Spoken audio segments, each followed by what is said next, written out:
Greetings, salutations, respect, and love. Oh, I'm so excited. Welcome to the Prog Corner. After 2 long months, we're finally going to do part 4 of the greatest prog rock album covers of all time. We did parts 1, 2, and 3 so long ago that I kind of even forgot about this series, but you people kept reminding me. I don't know if I can edit this thing, so I am hoping that I can enlist the great Naomi from 365 Days of Prog to do some editing on this. Otherwise, this will never get published at all. But we're going to look at the best artwork. And come on, man, it's prog rock. The artwork is so important to the overall packaging, the overall experience of the music. Because you know it's prog rock. It's about more than just the music, man. It's about the way it makes you feel. And it's about the journeys that it can take you on. So the artwork is absolutely critical. Here are the top 25 prog rock album covers, but I'm going to talk a little bit briefly about some artists who did not make the cut, and that makes me a little bit salty. First of all, we've got the great Silas Tobel, who did exactly 5 album covers. As far as I can count, only 3 of them are available on vinyl. You've got the John Anderson, Roy Nastalt, Invention of Knowledge. You've got some Flower King stuff he did. He did 2 Flower Kings covers, and he also did the first 2 Agents of Mercy album covers. Just a phenomenal artist. Nobody recommended him, but I got to give him his due. He's incredible. Next up, I want to talk a little bit about Stanley Walter Decker. He's done work with so many different artists, Richie Blackmore, Vanden Blas, Circa with Billy Sherwood. He did the new Blue Oyster Cult album, The Symbol Remains. But to me, he's probably best known for doing all the great artwork for Nemo and JPL. This was the first of the Sapiens trilogy. There's the other 2. He's just Walter Decker, just Stan Walter Decker. Amazing artist. And the third guy I got to mention, he's also up here, probably best known for his work with The Tangent. It's the great Ed Unitsky. He's done pretty much all of the Samurai of Prague albums. He's done pretty much all of the Tangent albums. He did a Flower Kings record, The Sum of No Evil, Unitopia. He did the Starcastle reunion album, Song of Times. He's just incredible. So I wanted to give those 3 artists a shout out since they are not on the list. I had a couple bookkeeping errors on this. First of all, Jennifer Allen, you did not make it on time, so your pick is not on this list, but we're going to talk real briefly about it. She picked Kate Bush Lionheart, which is an interesting choice. The photo was taken by Jared Mankiewicz, who's the same guy that did that striking image on King Crimson's Red album cover. Me personally, I would have gone with The Kick Inside, her first album, that great piece of art by Jay Murdral called Kite. I just love that album cover. I love Kate Bush. And here's another one. Alume Eltonen. Yeah, you had picked one, but then you wanted to submit a second one. And honestly, I've got 98% male viewership on this channel. So if you're a woman and you want to tell me what to do, you're probably going to get your way. And Alume Eltonen wanted me to talk a little bit about, that one right there. Jean-Michel Jarre's Oxygene album from 1976. Just an amazing piece of art. I love it. It was the first thing that really got me interested in that artist. And then he came out with Equinox in 1978. Again, Michael Granger did that album cover. And they're both incredible. Had to talk about the Jean-Michel Jarre artwork, just incredible. And then here's one that I had to mention, since I am just shocked and amazed that nobody, and I mean nobody, recommended Brain Salad Surgery, that masterpiece from Emerson, Lake and Palmer, the great H.R. Geiger cover, who'd also done work with Debbie Harry and Island and the Dead Kennedys and Danzig, but he's probably best known for creating the monster from the Alien movies. Just incredible. I love that artwork. and I love H.R. Geiger. Can't believe nobody suggested brain salad surgery, so I added it to the list, so sue me.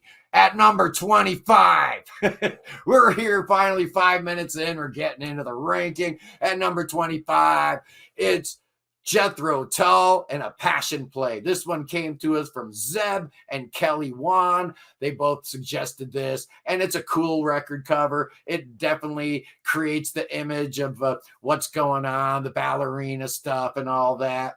The photo was taken by a guy named Brian Ward. And this was the second straight #1 album for Jethro Tull in the U.S. market. Just incredible if you think about Thick as a Brick and A Passion Play, where they're two albums that made it to #1 on the Billboard charts, and they are basically just one long song. Long Live Prog. At number 24, it's Rush and Fly By Night. Yes, 1975 sophomore album. Saw a whole different look, a whole different sound for the band. They really needed it because that first album cover is dreadful, and they definitely needed something a little bit more artistic to reflect the new direction they were going. Lyrically, much more interesting. Musically, way more interesting. This artwork was done by Araldo Carugati, who the only other thing I could find of interest about him was he did the portraits for the 4 Kiss solo albums that came out in 76. No, I did not give any shout outs to Fly By Night. That's Wee Mad Hatter and Peter Dilmore. Oh boy, it's going to be like that, I guess, again today. I'm so out of practice with this. It's terrible. At number 23, it's Larks, Tons, and Aspic from King Crimson. Oh, I love this album, their 5th album, and I just love that album cover. I mean, look at that thing. It's just so great. I don't have any ink on my body, but if I did, it would either be the Olias of Sunhillow logo or that one. I just love it. Thank you, Todd Hill and Stellar Conquest. What a great pick. What a great album. It just scared the living daylights out of me as a little kid, and honestly, it kind of still does. At number 22, this comes courtesy of Besoin and Locust Boy, and it's Pink Floyd, Wish You Were Here. Yeah, what a great album package that was. It's obviously Hypnosis. Storm Thurgeson had his inspiration for wrapping the album cover in a cellophane wrapper, so it was like an artless album cover. The idea came from him when the label was concerned about their Roxy Music album covers. I guess Country Life in general originally had a green cellophane wrapper over it, so you couldn't see the image of the bare-breasted model on the cover. God forbid we have that. There was a little sticker on there with the mechanical handshake. That came courtesy of George Hardy, who had done work with Led Zeppelin. He did the Lamb Lies Down on Broadway album cover. Oh, he also did a little album cover called Dark Side of the Moon a couple years before then. And Aubrey Powell was the photographer, Poe Powell, who did all that great photography. What a terrific package it is. What a great album. Good suggestion. At number 21, it's Moving Pictures with Nick and Jay Padilla are both recommending this. Great suggestion. Great call. Yeah, this is actually not a double entendre. It's a triple entendre because they're moving pictures. They're moving people, but they're so moved on the back, they're crying. And then you see there's a film crew. So it's in fact a film, a moving picture. All depicted on the album cover, the guy holding the painting with the Starman logo on it was none other than Kelly J, who was the lead singer for a band called Crowbar. He was featured on A&E's Hoarding a few years back. He was a really bad hoarder. His house was completely filled with musical memorabilia. He died a couple years ago. R.I.P. Kelly J. Anyway, at number 20, we're moving right along. And it's our first Roger Dean album cover of the day. It's Asia and their debut album from 1982, the album that ruled 1982. It was the biggest selling album of that year by a landslide, and Geffen was very concerned about using Roger Dean for this project. They hated the logo. They didn't want to use Dean at all. They thought it might shed too much light on the connections to the dinosaur rock of the 70s. They didn't need to worry about it. What a massive hit it was. What a great image. What a great album cover. This comes courtesy of Jimmy Walsh and FNR. Thank you. Great suggestion. At number 19 is the Flower Kings, and by royal decree, their latest album. What a great call. This is the Colorado artist, Kevin Sloan. He had done Waiting for Miracles for the band a couple years earlier. Thank you, 555 and Steve Hodges, for this suggestion. This album cover is beautiful. It has a lot of really interesting imagery, and it does reflect on some of the lyrical content found within, and that's always a plus.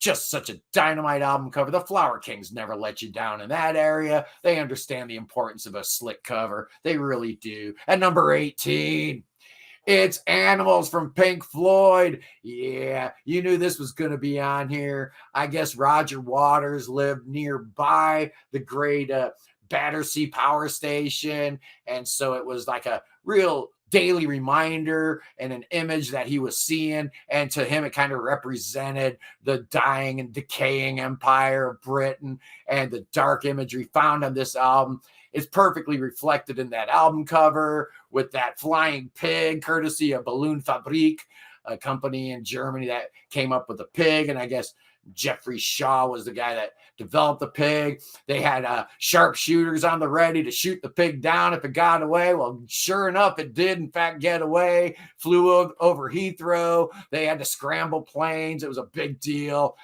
They ended up having to superimpose the pig onto a photograph of the power station, which I guess is being renovated and turned into high-end condominiums as we speak.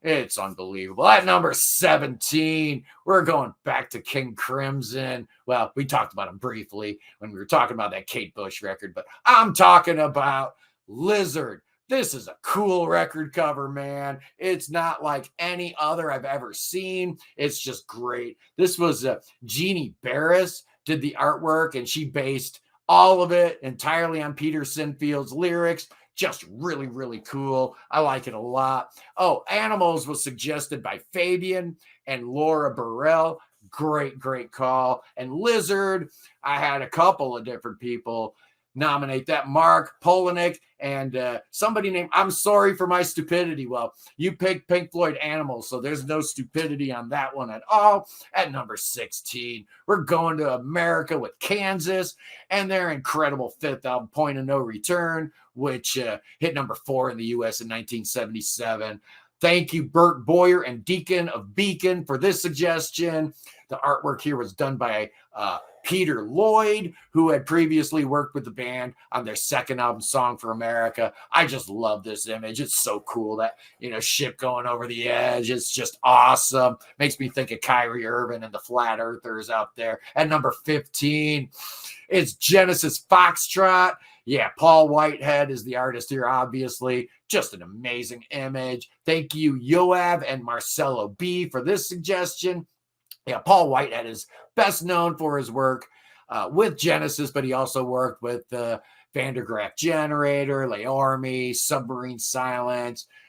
He had the little insert picture and Neil Morse band's A Similitude of a Dream. And the Fernando Perdomo Out to Sea records. That's Paul's work also. I love his stuff. It's just amazing. Foxtrot is such a great album cover. I love it. Number 14. The Great Battle. It Rages On. Tastes Like Music and Aladar have both recommended Octopus, but neither one specified the US or the UK cover. Are we going with Roger Dean or are we going with Charlie White? Well, for my money, I'm going with Roger Dean all day, every day. Charlie Dean did a nice little cover for, the US version. I like it, but I don't love it. Roger Dean, on the other hand, oh my goodness, his album cover is just one of the best I've ever seen. It feels a little bad for me having to rank it this low, but yeah, number 14, it sits. Charlie White, the only thing I could find out about him besides doing this is he did Cheech and Chong's Up in Smoke album cover, so I guess he's a cool guy after all. And number 13, I have absolutely no hope, no prayer of pronouncing this album. I never will. It's Harmonium and the 5 Seasons. Si on avait besoin d'une cinquième saison, better known as les 5 saisons, the 5 seasons. I have no idea what that means in French. I couldn't care less. I used to really hate this album, but man, the more I listened to it over the years, the more I absolutely love it. Those melodies just stick in your head. And that album cover, look at that thing, man.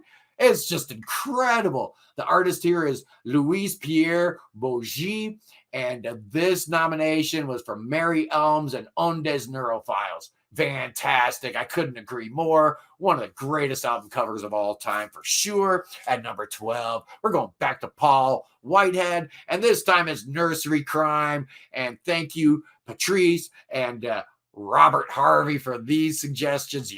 Yeah. Nursery Cryme is so great. You got, we're playing croquet with, severed heads, man. It doesn't get much better than that. At number 11, yeah, you see it over my shoulder there. It's none other than Yes, Fragile from 1971, Roger Dean's first cover for the band, and really the one that brought him to a wider audience. Yeah, he was originally doing a lot of stuff for lesser known bands like O.C. Beeson, Gun, and all these bands nobody had ever heard of. So Yes was kind of getting big after the Yes album. So this was a big moment for both Roger Dean and the boys in the band. This one came from Thomas Wary, my brother from another mother, Wisconsinite, and G. Lead. Yeah, I can't argue with Fragile. At number 10, this one feels a little low. It's King Crimson in the Court of the Crimson King. Yeah, and I am basing these on how many people nominated them. So that's how they're weighted. Yeah, you guys are nominating them. I am ranking them, but based on how many nominations they got, that's where they fall. And this one had quite a few. MDJ2129, Joe Martucci, Charlie Hardin, Sven Frode, Ricard Peliquin, and Gear Bear all suggested this one. The artist here is Barry Godber, who died in February 1970. He was only 24 years old, so he really didn't even get to enjoy the notoriety that this album would get over the years. And I can only imagine what he would have come up with in later years had he survived. Great tragedy in Prog that Barry didn't survive. At number 9, another Pink Floyd album. It's Dark Side of the Moon. Yeah, why wouldn't it be Dark Side of the Moon? Come on, man. This is a Prog ranking, and that's the most striking, probably the most recognizable image in the entire Prog canon. We discussed who it was already. It's George Hardy from Hypnosis. Very simple, very clean. There's no branding at all, which is something Pink Floyd had been doing for a little while, driving the record label crazy.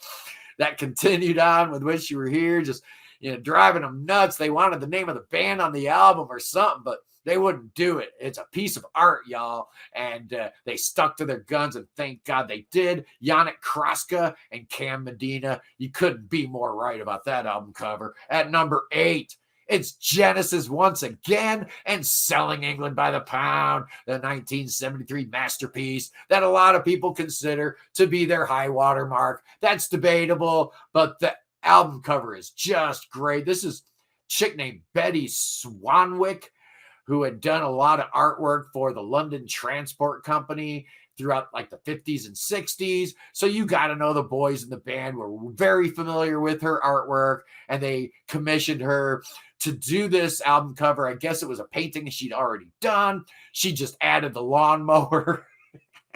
Awesome stuff. Thank you, Michael Harrison and Jefferson 0106. Great suggestion. At number 7, it's Olias of Sunhillow from the great John Anderson. His first solo album that came out in 1976 and absolutely blew my mind. To this day, I still consider it one of the 10 greatest albums of all time. And what a great album cover. Tells the whole story right there. It's got that great booklet. It does look a little bit like Roger Dean, but it's not. It's David Fairbrother Rowe. I think John originally wanted Roger Dean. In fact, the Moorglade, the ship, all that stuff that certainly came direct from the Fragile album cover. But I guess Roger was busy, so John had to go with David Fairbrother Rowe, who is best known in rock and roll circles as the guy that did Nazareth's Hair of the Dog album cover. He also did a Popal Ace album cover in 1976 called Stolen from Time. One cool thing I found out was that 1970 Isle of Wight poster, that famous Isle of Wight festival, the very first time Emerson, Lake and Palmer played on the big stage. David Fairbrother Rowe did the promotional poster for that at number 6.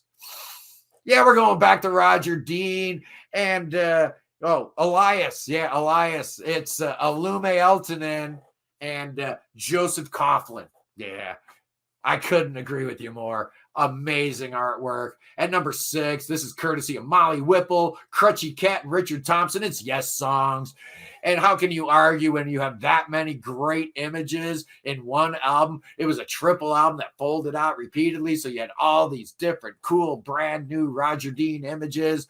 So if you were a little kid like I was getting into Yessongs was absolutely critical for me. The movie was all right, but yeah, the artwork, the packaging of Yessongs is really terrific and just incredible. At number 5, we're staying with Roger Dean. We're staying with Yes, and it's Close to the Edge. And this comes courtesy of Ken L., John 316, Ian, and the great Daniel Sobel. Yeah, you look at the album cover and you're a little disappointed at first, but then you see, it's got a new logo. That bubble logo looks pretty good.